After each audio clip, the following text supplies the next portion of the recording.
इस नगरी के 9 दरवाजा 10वें ऊपर बाजे बाजा, सुन रे अनाहद बोल तेरा क्या लगता है मूल। वो 10वां जो गुप्त द्वार है हमारा, जो इड़ा पिंगला और सुषमना, ये जो त्रिकुटी है, जहां हम इड़ा पिंगला और सुषमना, इस त्रिकुटी को हम त्रिनेत्र कह दो या 10वां द्वार हम कहते हैं।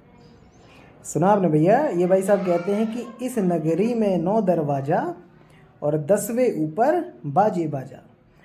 अब फिर ये एग्जांपल देते हैं कि 10वां कौन सा है। वो है इला पिंगला और सुषमना के बीच में जो छोटा सा छेद है, सुषमना नाड़ी, मतलब उसको 10वां दरवाजा कहते हैं, त्रिकुटी ब्रुकुटी समझ लो। कहते हैं वही है 10वां द्वार, लेकिन नहीं, असल में ये 10वां द्वार नहीं है।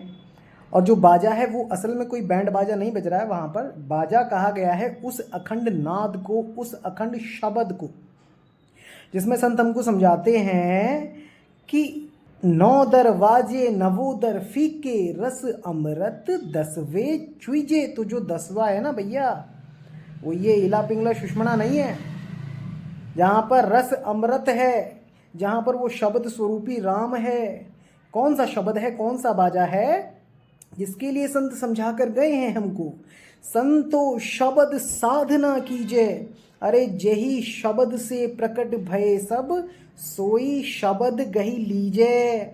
वो है असली शब्द जिससे सब प्रकट होते हैं, वो है असली बाजा, वो है असली नाद, जिसको संतों ने बोला सुरत समाए शब्द में, अरे वाको काल ना खाए, और जाप मरे अजपा मरे, अनहद भी मर जाए।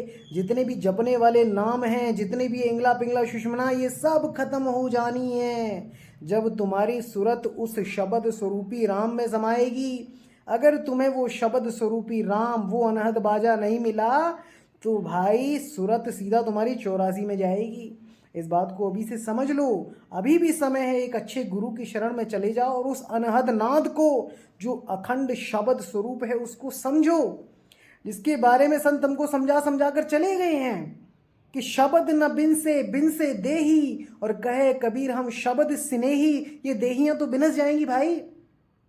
ये इला पिंगला सुषमना को 10वां दरवाजा नहीं कहते हैं। संत बोल कर गए हैं इंगला बिन से पिंगला बिन से सुषमन नाड़ी, और जब उन्मुन की तारी टूटे तब कहाँ रहे तुम्हारी। अभी तो तुम इस शरीर में हो तो इंगला पिंगला सुषमना में भी घुस जाओगे तुम, लेकिन जब शरीर से तुमको बाहर निकाला जाएगा, कोई सांस का मंत्र तुम्हारे काम नहीं आएगा, कोई भी शरीरों में बज रही धुनें तुम्हारे काम नहीं आएंगी, सीधा उठाकर तुमको 84 में डाल दिया जाएगा।